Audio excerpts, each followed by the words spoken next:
Bonjour à tous et bienvenue, donc je suis Juliette et je suis la créatrice du concept Yoga Move. Aujourd'hui je vous propose une petite routine pour travailler notre coup de pied, donc essayer d'avoir au maximum le pied arqué comme on cherche à l'avoir en danse, mais toutefois donc sans se faire mal et sans agresser le corps. On est parti ? Donc pour commencer, du coup, on va venir se placer en pince assise. Donc je viens reculer bien les fesses vers l'arrière. Je viens presser les mains dans le sol ici. Donc à l'arrière de mon corps, je viens tendre les deux bras. J'essaye d'abaisser les épaules loin des oreilles. J'ai le menton qui est connecté vers les genoux pour allonger au maximum dans les cervicales. Et surtout, à aucun moment, je ne relâche et j'arrondis dans le bas du dos. Si c'est trop intense de tenir notre bas du dos creusé, n'hésitez pas à plier un petit peu dans les deux genoux. Ici, donc, je vais venir ensuite replier mon bas de jambe droit. Donc je plie mon genou et je vais soulever ma jambe gauche du sol pour venir faire déjà quelques tours de cheville, donc 3 tours de cheville vers la gauche, et je prends vraiment le temps de sentir que ça tourne tranquillement. Je déverrouille l'articulation au niveau de la cheville. Puis je viens faire la même chose à l'intérieur. Je continue à presser les mains dans le sol. Je déverrouille tranquillement mes chevilles et je repose. Et je viens faire la même chose de l'autre côté. Je soulève ma jambe droite. 3 tours de cheville à droite et je prends vraiment le temps de sentir tous les ligaments, tous les muscles, tous les tendons ici. Et même chose en dedans. Je tourne, je libère, je déverrouille tranquillement ma cheville, 3e fois, et je relâche. Ensuite, je reviens placer donc les deux jambes tendues, les pieds flex. Je vais essayer presque de soulever les talons du sol tellement j'engage la chaîne antérieure des jambes, et je vais essayer de rapprocher au maximum les orteils de mes tibias. Et je viens ensuite pointer. Donc là, je vais chercher vraiment le cambrer du coup au maximum de mes coups de pied.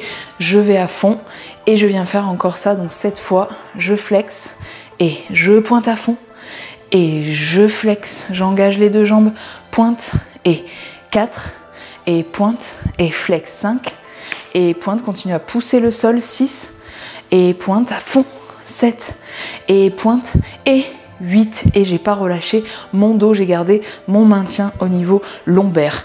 Ensuite, donc je vais venir replier mon talon droit vers la fesse gauche et je vais venir attraper mon pied droit dans ma main.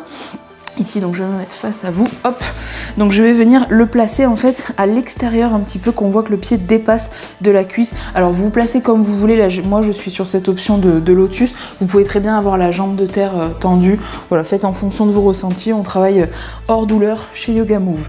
Donc du coup, je viens attraper mon pied et ici donc je vais le travailler un petit peu en passif, c'est-à-dire c'est mes mains qui vont venir travailler mon coup de pied. Je vais commencer par un flex, donc je vais amener, j'attrape mes orteils et j'essaye de rapprocher du coup au maximum mon gros orteil de mon tibia. Donc je suis vraiment dans le flex au maximum, ça étire du coup au niveau de la voûte plantaire.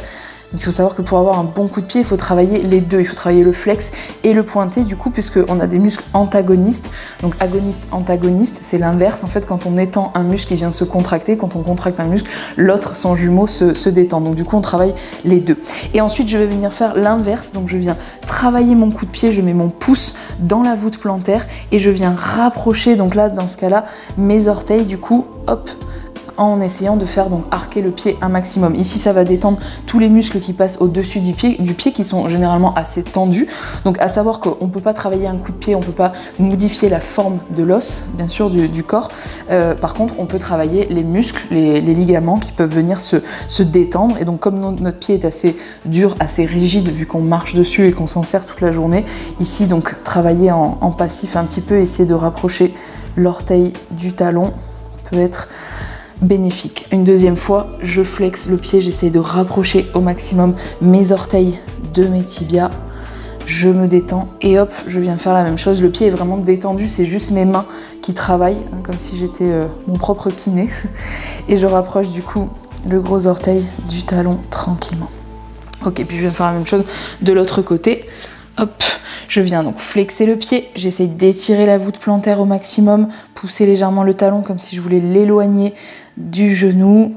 Je respire, j'en profite pour me détendre et je ramène et je fais la même chose. Donc en coup de pied, je ramène mon gros orteil, j'essaie de le rapprocher au maximum du talon, j'essaie d'étirer tout le dessus du pied. respirez profondément, sentez bien tous les petits muscles là qui passent, il y en a beaucoup. Et donc essayez de les sentir du coup se relâcher. Hop, et même chose donc de l'autre côté, je flex, je ramène le gros orteil au maximum vers mes tibias et je pointe le pied bien relâché, la cheville détendue, je ramène le gros orteil et je cambre le pied au maximum, je travaille dans l'étirement, dans l'allongement. Ok, et je vais venir relâcher. Donc toujours dans le but de venir étirer la voûte plantaire, donc dans le flex, et donc après pouvoir travailler notre coup de pied, je vais venir me placer dans une variante de la posture du héros en yoga. Je viens placer du coup les talons sur les fesses et là je suis sur demi-pointe. Alors je fais attention à pas avoir le poids du corps dans les petits orteils, je reste bien sur mes gros orteils pour avoir les chevilles dans l'axe. Et ici donc je vais rien faire de particulier. Le but du jeu en fait c'est de sentir que les genoux avancent au fur et à mesure et on sent donc bien l'étirement au niveau de la voûte plantaire, notamment au niveau des orteils, donc sous les orteils du coup, l'arrivée de encore une fois tous les petits muscles, les ligaments, les tendons qui viennent du coup se détendre ici à chaque expiration. On peut rester là sur 5-6 grandes respirations, ça suffit amplement. Hop, et je peux venir relâcher. Donc une autre variante du coup de la posture du héros, je vais garder mon talon droit sous ma fesse droite et je vais venir placer mon pied gauche sur le coup de pied à l'avant. Donc je viens attraper, je peux m'aider avec ma main gauche, du coup je peux la presser dans le sol et venir attraper mon genou avec le genou droit. Plus je mets de poids du corps en arrière, moins j'ai de pression sur le coup de pied. Donc je peux amener tranquillement ensuite hop, mon buste en fonction, donc je peux me rapprocher du coup de ma jambe en fonction de ce que je ressens. Là encore, je suis pas sur le petit orteil, j'essaye vraiment de rester sur le gros orteil et de pousser mon coup de pied, donc vraiment avancer là le dessus du pied vers l'avant du tapis et sentir bien donc tout l'étirement ici au niveau du coup de pied. Et pareil, donc je peux rester 5-6 grandes respirations et venir ensuite relâcher, faire la même chose de l'autre côté. Cette fois-ci, c'est la main droite qui est dans le sol. Faites attention à ne pas travailler complètement en relâché, en dos rond. On est quand même actif dans le dos, donc on essaie de garder l'alignement de ces trois courbures, des trois courbures de la colonne vertébrale. Et même chose, donc je me rapproche au fur et à mesure en fonction de mes ressentis et j'essaye vraiment de faire la différence entre la douleur et la sensation d'étirement. Donc là, je sens que ça m'étire. Si je mets un peu trop de poids du corps et de pression sur mon gros orteil, je sens que ça fait mal et c'est un indicateur de mon corps qui me dit stop, tu vas te faire un problème, tu vas te faire mal. Ok, donc du coup, on peut venir relâcher. Ensuite, je vais venir donc me placer sur demi-pointe et venir relever les genoux du sol. On va venir travailler une posture qui s'appelle la guirlande et on va venir plaquer les deux mains l'une contre l'autre ici ou bien les laisser sur les genoux. On n'a pas grand chose à faire puisqu'on travaille vraiment au niveau des pieds. Donc, je suis bien pressée sur les gros orteils. Encore une fois, j'ai les chevilles dans l'axe et ici, le but du jeu, c'est d'essayer de venir avancer au maximum le coup de pied vers l'avant et essayer de soulever les talons du sol un maximum. Donc c'est un travail d'équilibre aussi, de proprioception et ça permet d'aller chercher du coup une demi-pointe maximum et dans la demi-pointe, ici on voit qu'on travaille bien le coup de pied. Donc essayez de ne pas avoir des demi-pointes comme ça, les talons vers le sol, de monter au maximum et ensuite essayez de trouver votre équilibre ici. Pareil, on reste 5-6 grandes respirations en gainage, en statique et ensuite on peut venir reposer les talons au sol, tendre les deux jambes, on va venir se placer dans la pince debout. Donc on vient du coup placer les deux pieds parallèles. Poids du corps un petit peu plus pour commencer dans les orteils que dans les talons. Si c'est trop intense, vous pliez un petit peu dans les genoux pour comme on est sur une routine qui peut être faite avant par exemple avant le cours. Donc du coup je viens relâcher, donc soit genoux pliés, soit jambes tendues et ensuite tout le haut du corps est vraiment détendu, épaules, bras, tête, j'ai tout qui pendouille vers le sol, j'ai aucune tension et aucun objectif d'aller chercher ma tête absolument vers mes jambes. Ici donc je vais venir monter sur demi-pointe, je presse toujours sur mon gros orteil, cheville dans l'axe et même exercice, j'essaye de pousser le talon en avant, pousser le coup de pied, vraiment dessiner mon coup de pied au maximum vers l'avant du tapis. Je relâche bien le haut du corps, j'ai aucune tension dans le buste. J'inspire profondément, je monte à chaque expiration, j'essaie de chercher à monter de plus en plus haut. Donc ça peut se travailler en jambes pliées aussi, il n'y a aucun problème. Là on travaille vraiment juste la cheville, tranquillement, 5-6 respirations en statique et je peux venir redéposer tranquillement les talons dans le sol, relâcher une dernière fois la tête et puis replier dans les genoux.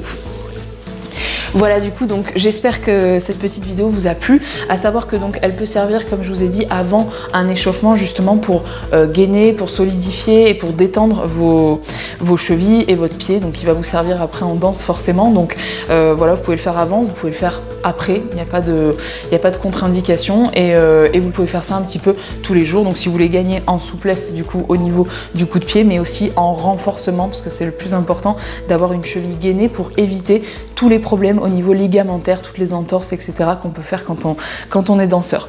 Voilà, je vous remercie du coup pour votre écoute et je vous dis à très vite.